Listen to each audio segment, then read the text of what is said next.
Alex Ansary here. It is the 8th day of July in the year 2019. I want to bring meditation into focus. We talk about many things under the sun here on this channel, but right now we're going into a more direct focus. Looking at the cycles within my own life, I can see periods in which there was the most amount of inner work, the inner journey to discover the inner self. So I've talked about 2000 being a period, also when the solar cycle kicked up, 2009, 10, 11, walked away from OTB TV then. Then there's that period where I went to Costilla County and I just knew that I needed to be in kind of a remote area. Then there was the period in which I knew that I needed to be in Portland, Oregon, to see it one last time, and then to experience other places. In my opinion and understanding, it's been about the magnetism, because there's an influence. There is a straight up energetic influence over our field. Okay, it's based on our own thoughts, our own actions, our own behaviors, but also the environment. So think about Bruce Lipton, think about biology of belief, and this concept of epigenetics and the environment. So there's a spiritual side of it. It's like, hey, let's think positively so we can rise above this disease or the lack of flow, right? But then there's the stuff that people maybe don't understand. By the way, try to excuse the sound of wind. We're not using a microphone, but most of my words, I'm sure, could be heard and understood. These modern cities with the rollout of 5G is going to be doing something to the human auric field, and naturally we're connected to the Earth's magnetic field, and they say that that's running at an average of 7.8 hertz, and that there's some sort of link between our consciousness and the field of the Earth. So what happens when we start dealing with these disharmonic frequencies? And so this is why meditation, as we go into the future, should be at the front of your list of solutions. You know, next to travel, next to some of the other things. But what's the point of buying a shielding device if you're not already shielding your energy space? So you can look online for a variety of teachers. Some have their own schools. You can find blogs. You can find guided meditations. You may start with a few guided meditations. We're just going to do a commentary on meditation, right? You're going to find something that's going to work for you during certain years. Other years, you're going to find that it doesn't apply, and it's time to walk away from it, right? Like, our lives are fairly short. Who knows how many times we live, however, and if we're retaining this information or not. I would argue that we're retaining this information, and there's never a time or an excuse to say that it's time to stop learning. A person is not too old ever to learn new ideas that may be able to set their soul free. You know, in the past, I would go out in nature and I would talk and get all ramped up and bounce around topics, and I would have the selfie stick. Right now, I've got the tripod because I'm trying to also hold the focus on this. So when we talk about grounded at the center of the earth, your religion is not being challenged. This is something, you know, that I remember hearing at a Vipassana meditation. You know why I recommend that in the solutions? I'm not trying to be esoteric. I went on a 10-day meditation retreat in 2002. A couple years before starting OTB TV, well, I was still in some dark ages, but working at the Benson Hotel as a busboy and doing other things. Went back to school during those years. There were periods before OTB TV that I was attempting to be productive in other ways. Was involved in writing class, writing 101, speech class, just taking basic classes at community college. But what I was really excited about doing, it was something about that solar cycle. There was nothing more that I wanted to do at a certain point than go on this remote meditation retreat where there was straight up no talking, no electronics, literally a guy that gave me a ride from Portland into rural Washington to take that he was gone the next day. He couldn't handle the silence. It was straight women on one side, men on the other, only for the purpose of us not being distracted by the natural way that we are. You know, it was vegetarian, but it was all based in observing the breath going in and out of the nose. And there were talks about how this is not something that was designed to clash with other people's religions. That someone could be a member of a certain particular faith, but see the value in meditation in staying calm. And so, you can Google the Cliff Notes. I'm giving you one example of many.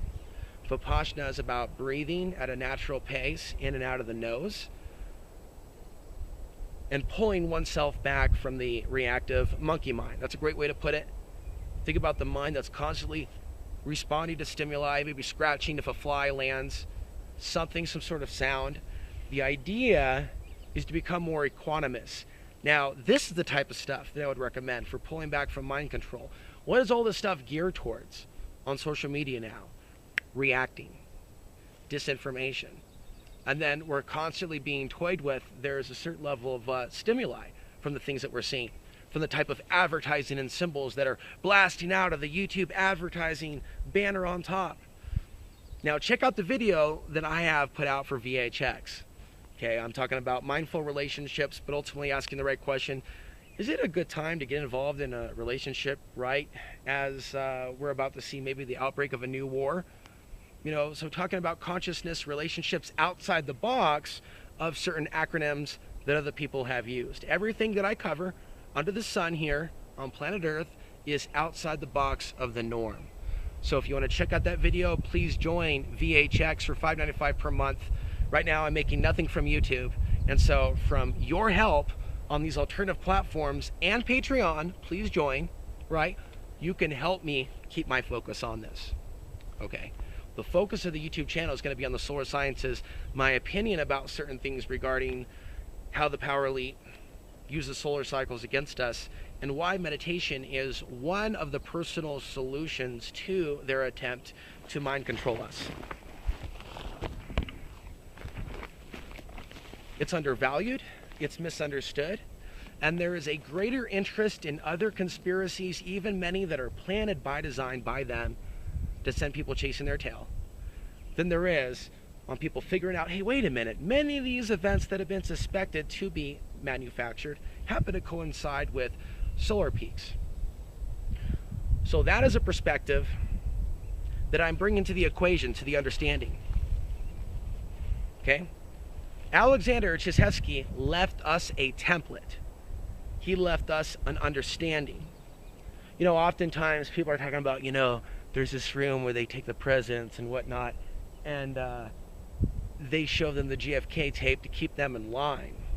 Interesting, because what I think about is also a special room. A special room, kind of like one of those covers on a Megadeth album, Hangar 18.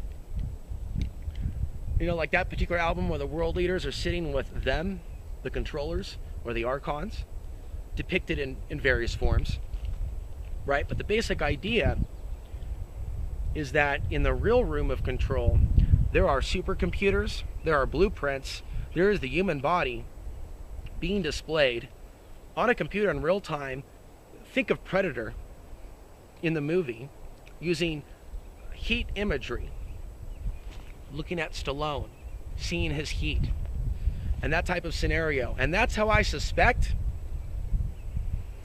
that the spiritual parasites see us. When the sun gets active, our auras get active. There could be certain types of colors emitting. There could be super emotional responses that some humans have over others. And just like Morpheus explained to Neo, what they want to turn us into, what they want to turn us into is one of these, a battery. Well, I think we already are in this matrix. We are batteries. We are a food source.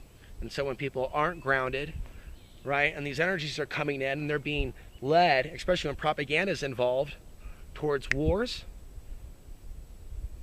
towards other actions of aggression.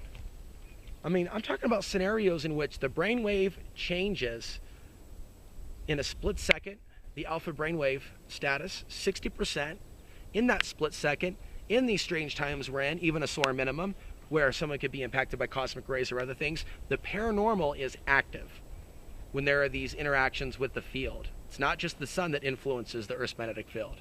So when we get into the potential that there is some sort of intention to bring about a zombie apocalypse through dramatic changes in the field that mutate humans in a non-good way, in a way other than positive, right? These are even more reasons to be in control of our own shield, of our own aura. And so embark on the truth as to how you're going to maintain shields up in a world where we are looking at shields down.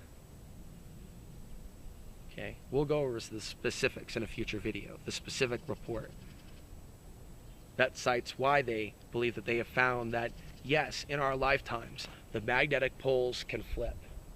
And this has happened before. Now they believe that they have some guesstimations as to previous magnetic polar shifts. And so we're in the middle of this polar shift. The veil is getting thinner. Things are coming through that haven't come through before, maybe even for a long, long time. I would even say that there is perhaps some sort of anticipation as we close in on 2024, 2025. Now remember, 2017 total solar eclipse and 2024 solar eclipse mark an X over Middle America, not too far from the Mississippi River, not too far from St. Louis, Missouri. And so as we look at the potential for future wars on American soil, as we look at the crossing of the X 2024, knowing NASA has already said that 2025 is expected to be a peak, as opposed to previous solar cycles, we've seen double peaks in previous solar cycles. This time, we're looking at an actual concentration of energy where X marks the spot. So, in conclusion, if we are at our most powerful during, I would even say, extreme parts of the solar cycle, solar maximum and a solar minimum. The CIA has done studies that their remote viewing experiments have proved to be more effective during solar minimum. It's like the quiet without the noise. We're in that period now with light, geomagnetic activity, just sizzling in the background. The sun just sizzling. You know, nothing's flaring too hot or too high right now, but we're still getting those blasts. We deal with these new moons, full moons, solar flares impacting our grid, solar flares impacting our field, more specifically. A morphogenetic field that we are all connected to. And so, there are certain activities, you're just going to have to excuse the wind. There are certain activities, there are certain thoughts. Whoosh. Embrace the wind.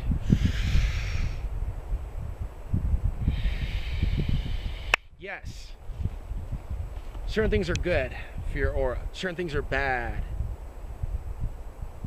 There are differences of opinion when it comes to smoking cigarettes. Some people believe that there is a sacred use of it. I'm open-minded to that idea. I'm not fundamentalist with my idea on the smoking of organic tobacco. But in a general sense, drugs, alcohol, things like that weaken the aura and allow some people to be manipulated. That was the point earlier. We go through these changes where people are already drinking and drugging in these cities, affected by these other changes. In comes a solar flare. There's a reason why some people are flipping out.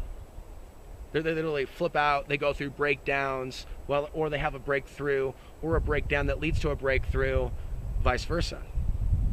Couple simple body movements, as I mentioned in a recent video, from Qigong.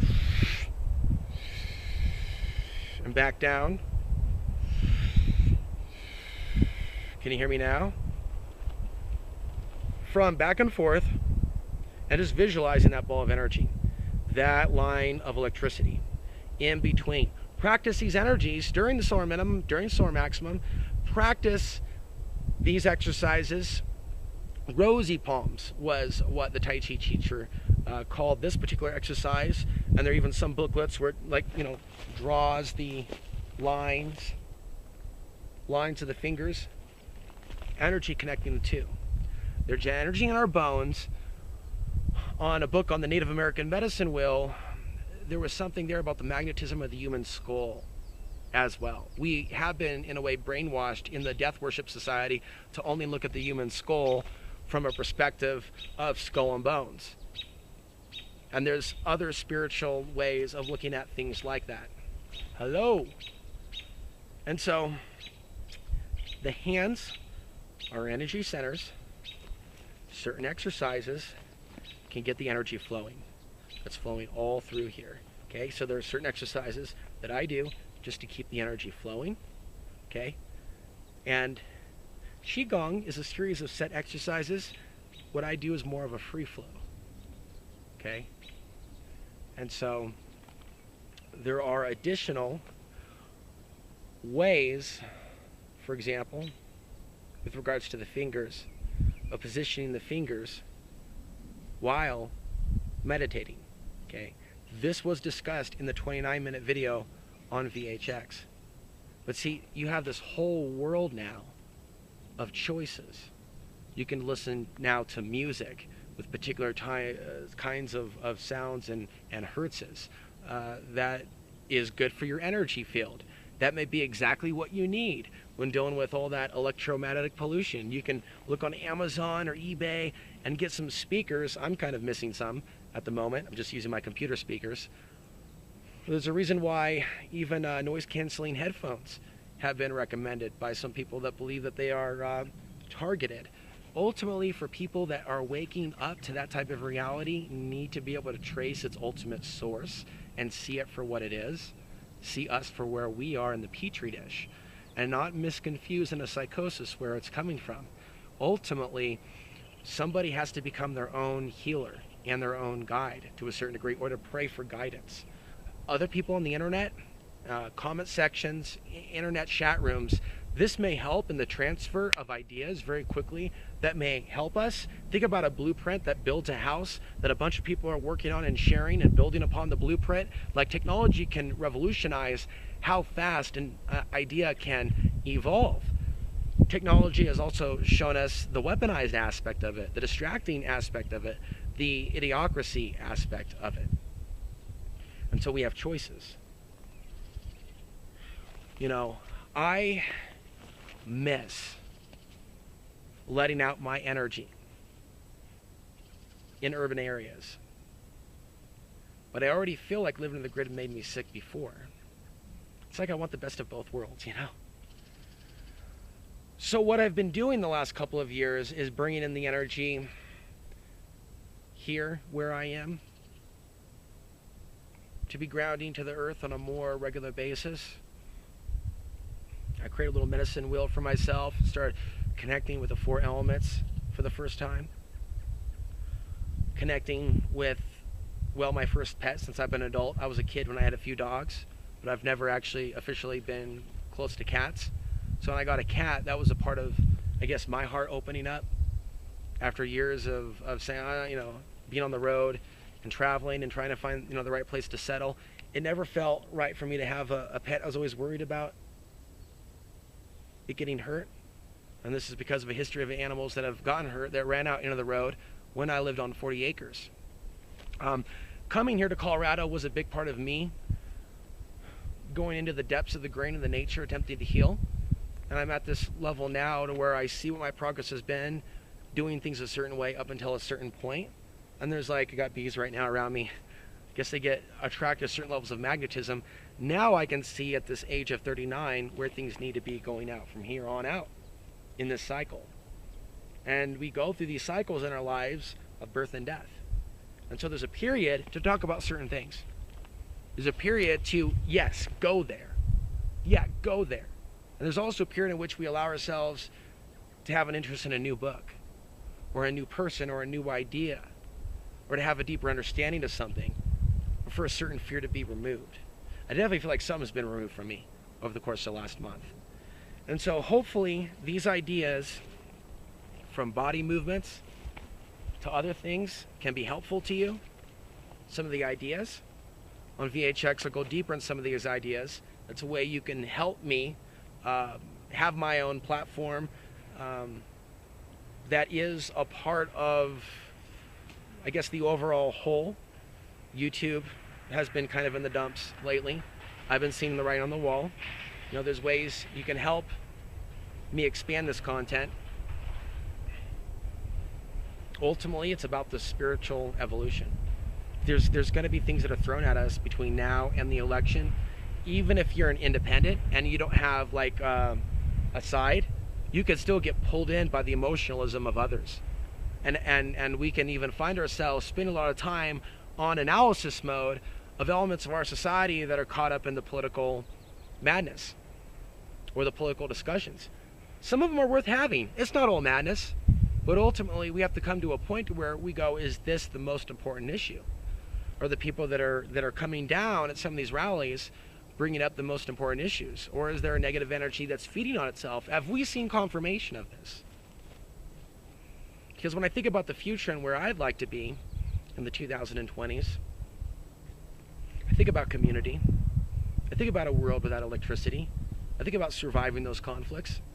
I think about the deep levels of healing without all the noise that humans around the world could be engaged in. I know that we're taught to be concerned for our lives in the event of a grid meltdown, and it's totally messed up that they have almost set us up with these power plants, set us up in the sense that they know what's coming, but there isn't a law that says that those power plants have to have enough fuel to maintain backup generators for a set amount of time. So where does that leave us, the human population? So certain things are out of our control, right? But the last thing that we should allow them to do to us, after we've already been abused and directed in these different directions, they want to, in a way, inject, in my opinion, the idea of the apocalypse if the sun were to take out the grid, right? And they're the ones that have chosen to not reinforce the grid. So we have to really ask ourselves some deeper questions. Is there something that they know that we don't know? Most people by now believe the answer to that is yes. We're past the entry-level discussion on the threat to the grid, right? Now it's almost used as clickbait by some people like the Express.uk that are always talking about the grid on the verge of collapse. I'm not here trying to follow in those footsteps. I'm here trying to ask people as we approach this potential moment, people should ask themselves, what's really happening here? Why is the grid really going to go down? Or why is it going down? What's really taking place here? What is God's will? Where is God in all this? Is God removed from the picture? Is God somewhere else? Has God taken a vacation? Has the sun overthrown God? What's really going on here? How do we know that God is not in the picture?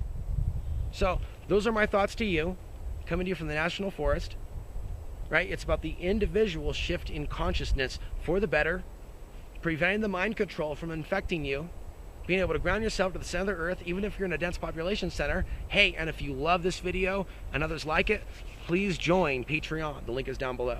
I'm Alex Ansary signing off. Talk to you next time.